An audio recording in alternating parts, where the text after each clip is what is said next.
మీకు చాలా ఇష్టమైన పాటల్లో దిస్ ఇస్ ఫస్ట్. నేను అడిగిన వెంటనే ఇదే పాడారు కాబట్టి అడిగిన వెంటనే గుర్తొచ్చింది. అబ్బా తప్పించేసుకుంటున్నారు. అలా మనం ఒక పాట గురించి ఇంత మాట్లాడుకుంటే ఎన్ని అద్భుతమైన పాటలు రాశారు సార్. అసలు నాకు చాలా ఇష్టమైన పాటలు ఇప్పుడు రీసెంట్గా ఎంత హాంటింగ్గా ఉందంటే ఎక్కడికి వెళ్ళినా అదే పాట నోట్లో తిరుగుతుంది, తాను నేను. అసలు అంత అద్భుతంగా ఎలా రాశారు సార్. మీరు రాసే పాటల్లో కూడా అన్నీ సులభంగా ఉండే పదాలనే వాడుకుంటారు ఎక్కువగా. అది అంటే జనానికి రీచ్ అవ్వాలి, వాళ్ళకి అర్థం అవ్వాలని రాస్తున్నామని అలా ఆ పదాన్ని ఎంచుకుంటారా, లేకపోతే మీరు పాట ఆ సిచ్యుయేషన్కి ఆ పదాలే గుర్తొస్తాయా మీకు?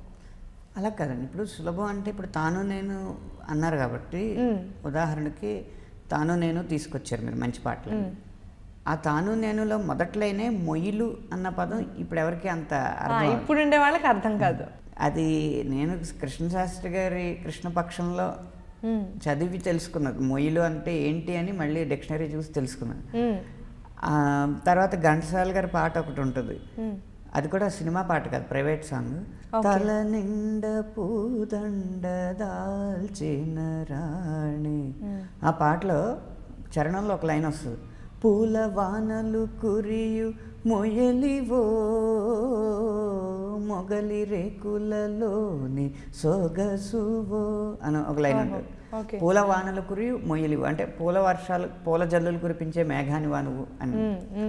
ఆ మొయ్యిలు అన్న పదం ఎందుకు వాడాల్సి వచ్చిందంటే, అది తమిళ్లో ఈ తాను నేను పాట తమిళ్లో చేసినప్పుడు అది 1000 సంవత్సరాల క్రితం రాసి పెట్టున్న ఒక కవితని తీసుకుని ట్యూన్ చేశారు రెహమాన్ గారు. నాకు గౌతమ్ మీనన్ గారు కూడా సిచ్యువేషన్ చెప్పి ఇది ఇలా తీసుకుని చేసాం మేము అన్నారు. అన్నప్పుడే నాకు అర్థమైంది దీనికి ఇప్పుడు సినిమాల్లో వాడుతున్న భాష వాడితే కనుక అంత బరువు ఉండకపోవచ్చు. తర్వాత ఆ కవిత్వాన్ని ట్యూన్ చేశారు కాబట్టి అంత మంచి క్లాసికల్ ట్యూన్ వచ్చింది. ఆ ట్యూన్కి మామూలు పదాలు వేస్తే కనుక తోగకపోవచ్చు. అంత ఆ ట్యూన్కి లిరిక్కి మధ్య ఉన్న పెళ్ళి సరైన పెళ్ళి జరగదు అని అనిపించింది అన్నమాట. అందుకని మొయ్యిలు అన్న పదాన్ని తీసుకుని వాడాను. ఇక్కడ అదృష్టం ఏంటంటే గౌతమ్ మీనన్ గారు ఎంతో విజ్ఞతతో వ్యవహరిస్తారు కాబట్టి ఆయన పాటని 4 ఆప్షన్స్ తీసుకుని 5వ ఆప్షన్ 6వ ఆప్షన్ రాయించి సెలెక్ట్ చేసుకునే పద్ధతి ఉండదు ఆయనకి. పాట రాసేవాడిని సెలెక్ట్ చేసుకోవడంలోనే నేను జాగ్రత్త పడాలి అంటారు ఆయన ఎప్పుడు. నేను నిన్ను సెలెక్ట్ చేసుకుని నీ మీద పూర్తి నమ్మకం పెట్టి పని చేయించాలి, కానీ సెలెక్ట్ చేయించుకున్న తర్వాత నీ పని మీద అపనమ్మకం నాకు ఉండకూడదు. ఒకవేళ నువ్వు తప్పు రాసుంటే నా సెలక్షన్లో తప్పు ఉండాలి, కానీ నువ్వు చేసే పనిలో తప్పు ఉండకూడదు అని చెప్తూ ఉంటారు ఆయన ఎప్పుడు. అందుకని ఆయన దగ్గర రాసేటప్పుడు నాకు ఎప్పుడు 100కి 150% స్వేచ్ఛ ఉంటుంది. ఖచ్చితంగా అన్ని సింగిల్ వర్షన్స్లో ఓకే అయిపోయిన సాంగ్స్ ఉంటాయి ఆయన దగ్గర. బేసిక్గా ఇప్పుడు గౌతమ్ ఈ సాంగ్ గురించి మనం మాట్లాడుకుంటున్నాం కాబట్టి గౌతమ్ మీనన్ గారికి మీకు చాలా మంచి రిలేషన్ ఉంది. అది ఎటో వెళ్ళిపోయింది మనసు కానీ, ఏం మాయ చేసావే కానీ, ఒక మ్యాజిక్ క్రియేట్ అంటే మీరు ఆయన కాంబినేషన్లో వస్తున్నాయి అంటే ఆహా ఈ పాట సూపర్ హిట్. అది ఎలా ఎప్పుడు జరిగింది సార్? ఆయన్ని ఫస్ట్ టైం ఎప్పుడు కలిసారు? ఆ ఎక్స్పీరియన్స్? ఆయన ఏం మాయ చేసేవే తమిళ్ తీస్తున్నప్పుడు ఇంకా తెలుగు తీయాలన్న ఐడియా కూడా లేదు. అప్పటికి నిజంగా నేనైనా పాట ఆయనకి నచ్చిందండి తెలుగులో. మీనింగ్ తెలియకపోయినా ఎందుకో అది ఫోనోటిక్గా ఉంది, ఆ పాట రాసింది ఎవరని అనుకుంటా ఉండేవారంట. అప్పుడు తర్వాత ఏమాయ చేసేవేని తెలుగులో కూడా తీద్దాం, అదే అక్కడ వినయ్ తాండి వరవాయ దాన్ని తెలుగులో కూడా తీద్దామని నిర్ణయించుకున్నారు. దానికి మంజులా గారిని నిర్మాతగా అనుకున్నారు, నాగ చైతన్య గారు హీరోగా అనుకున్నారు. అప్పుడు మంజులా గారి ఆఫీస్లో ఆయన ఈ నిజంగా నేనైనా పాట రాసింది ఎవరు అని ఎంక్వైరీ పెట్టారు. పెడితే అప్పుడు వాళ్ళు నన్ను తీసుకొచ్చారు ఆఫీస్కి. సరే నాకు అలాంటి ఫోనోటిక్గా నాకు దాని మీనింగ్ పూర్తిగా తెలియదు, కానీ వినగానే అదొక ప్రేమ పాట అని అనిపిస్తుంది.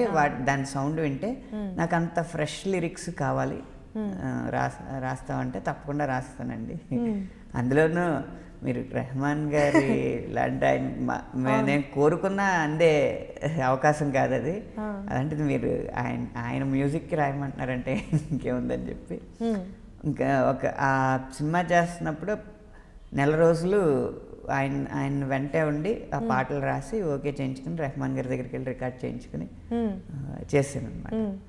అలా ఏమై చేసే పరిచయం అయిన తర్వాత ఇప్పుడు సినిమా అయింది, విజయవంతమైంది, పాటలు కూడా విజయవంతమైనవి.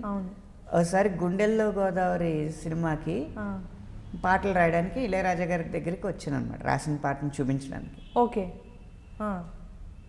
మెడ్రాస్లో ఉన్నప్పుడు, మెడ్రాస్లో ఇళయరాజా గారి స్టూడియోకి. ఆ పాట అయిపోయిన తర్వాత అటు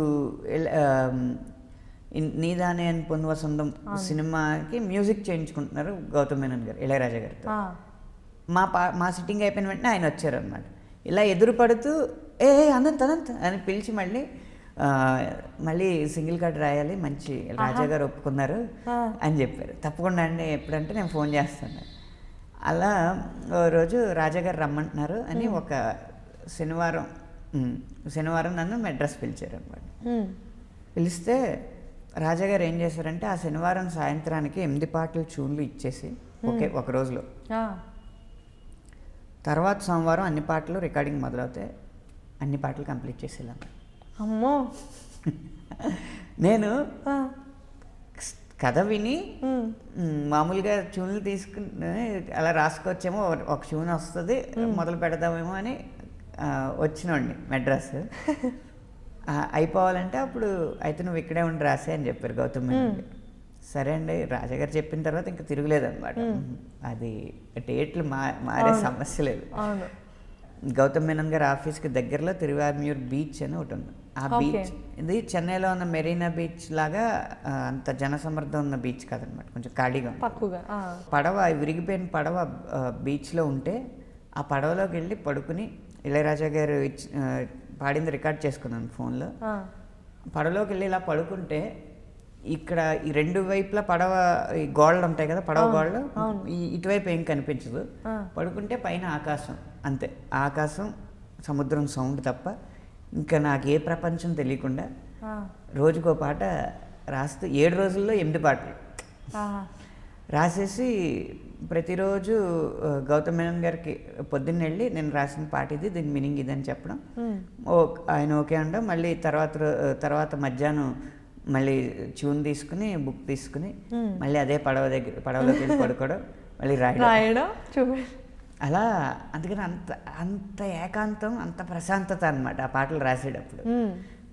ఆదివారం కల్లా ఆయన చెప్పిన టైంకి అన్ని పాటలు అవగొట్టేసాను.